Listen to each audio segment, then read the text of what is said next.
Hi guys, I am going to start reading a new chapter book. We're going to be reading The Lemonade War by Jacqueline Davies. And I do want to say a special thank you to Scholastic for allowing us to read one of their chapter books out loud. That's not something that we normally can do. So I just want to say thank you for that. And here we go.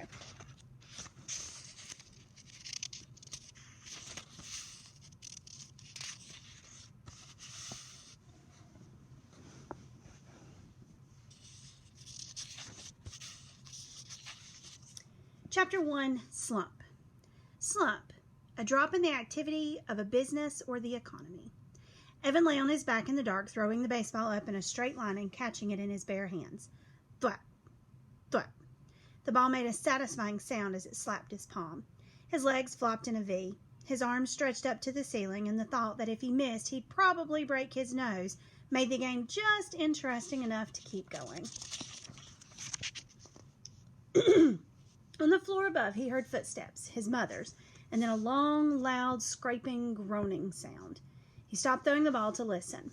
His mother was dragging something heavy across the kitchen floor, probably the broken air conditioner. A week ago, right at the beginning of the heat wave, the air conditioner in his mother's attic office had broken. The man from Sears had installed a brand new one, but left the old one sitting right in the middle of the kitchen floor.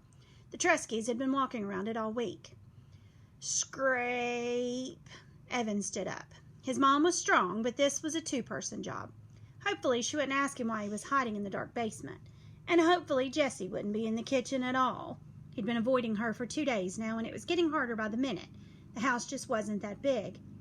Evan had his hand on the railing when the scraping noise stopped. He heard footsteps fading to silence. She'd given up. Probably the heat, he thought. It was that kind of weather. Giving up kind of weather. He went back to lying on the floor. Thwap, thwap. Then he heard the basement door open. Psh. Evan caught the ball and froze. Evan! Jessie's voice sounded echoey in the darkness. Evan, you down there? Evan held his breath. He lay completely still. The only thing that moved was the pins and needles prickling in his fingers. He heard the door start to close. Long breath out. But then it stopped and opened again. Footsteps on the carpeted stairs. A black outline of Jessie standing on the bottom step with daylight squirting all around her. Evan didn't move a muscle. Evan, is that you? Jessie took one short step into the basement. Is that? She inched her way toward him, then kicked him with her bare foot. Hey, watch it, would you? Said Evan, swatting her leg. He suddenly felt stupid lying there in the dark. I thought you were a sleeping bag, she said, and I couldn't see. What are you doing down here? How come lights are off? It's too hot with the lights on, he said. He talked in a flat voice, trying to sound like the most boring person on the planet. If he kept it up, Jessie might just leave him alone. Mom's back in her office, said Jessie, lying down on the couch. Working, she groaned as she said the word. Evan didn't say anything. He went back to throwing the ball, straight up, straight down. Maybe silence would get Jessie to leave. He was starting to feel words piling up inside him, crowding his lungs, forcing out all the air. It was like having a chest full of bats beating their wings, fighting to get out. She tried to move the air conditioner, but it's too heavy, said Jessie. Evan tightened his lips. Go away, he thought. Go away before I say something mean. It's going to be hot all week, Jessie continued. In the 90s, all the way up until Labor Day. Thwap, thwap. So, what do you want to do? Jessie asked. Scream, thought Evan. Jessie never got it when you were giving her the big freeze. She just went right on acting as if everything were great. It made it really hard to tell her to bug off without telling her to bug off. Whenever Evan did that, he felt bad. So, what do you want to do? Jessie asked again, nudging him with her foot. It was a direct question. Evan had to answer it or explain why he wouldn't. And he couldn't get into that. It was too complicated, too hurtful. Huh? So what do you want to do? She asked for the third time. Doing it, said Evan. No, come on, for real? For real, he said. We could ride our bikes to the 7-Eleven, she said. No money, he said. You just got $10 from Grandma for your birthday. Spin it, said Evan. On what? Stuff, Evan said. Well, Jessie's voice dribbled down to nothing. Evan stopped throwing the ball and looked at her. What? Jessie pulled her legs tight to her chest. Nothing, she said. Right, said Evan. He knew that Jessie had money. Jessie always had money squirreled away in her lockbox, but that didn't mean she was going to share it. Evan went back to throwing the baseball. He felt a tiny flame of anger shoot up and lick his face. Thwap, thwap. We could build a fort in the woods, said Jessie. Too hot. We could play Stratego. Too boring. We could build a track and race marbles. Too stupid. A thin spiderweb of sweat draped itself over his forehead, spreading into his hair. With every throw, he told himself it's not her fault. But he could feel his anger growing. He started popping his elbow to put a little more juice on the ball. It was flying a good 4 feet into the air every time. Straight up, straight down. Pop, thwap, pop, thwap. The bats in his chest were going nuts. What's the matter with you? Asked Jessie. You've been so weird the last couple of days. Oh man, here they come.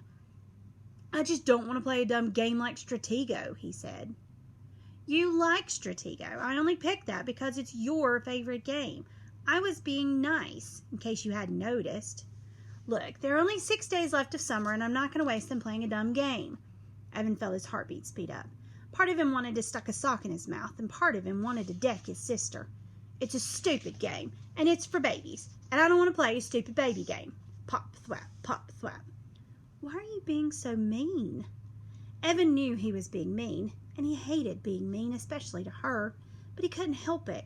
He was so angry and so humiliated and so full of bats. There was nothing else he could be, except alone, and she'd taken even that away. You're the genius, he said. You figure it out. Good. That would shut her up, for once. Evan watched the ball fly into the air. Is this because of the letter? Jessie asked. Crack. Evan had taken his eyes off the ball for 1 second. Just 1 second. And the ball came crushing down on his nose. Crud! Oh, crud! He curled over onto his side, grabbing his nose with both hands. There was a blinding, blooming pain right behind his eyes that was quickly spreading to the outer edges of his skull. You want some ice? He heard Jessie ask in a calm voice. What do you think? He shouted. Yeah? She stood up. No, I don't want any stupid ice. The pain was starting to go away, like a humongous wave that crashes with a lot of noise and spray, but then slowly fizzles away into nothing. Evan rolled to a sitting position and took his hands away from his nose. With his thumb and index finger, he started to pinch the bridge. Was it still in a straight line? Jessie peered at his face in the dim light. You're not bleeding, she said. Yeah, well, it hurts, he said. A lot. It's not broken, she said. You don't know that, he said. You don't know everything you know. You think you do, but you don't. It's not even swollen. You're making a big deal out of nothing. Evan held his nose with one hand and hit his sister's knee with the other. Then he picked up the baseball and struggled to his feet. Leave me alone. I came down here to get away from you, and you just had to follow. You ruined everything. You ruined my summer, and now you're going to ruin school. I hate you. When he got to the bottom of the steps, he threw the baseball down in disgust.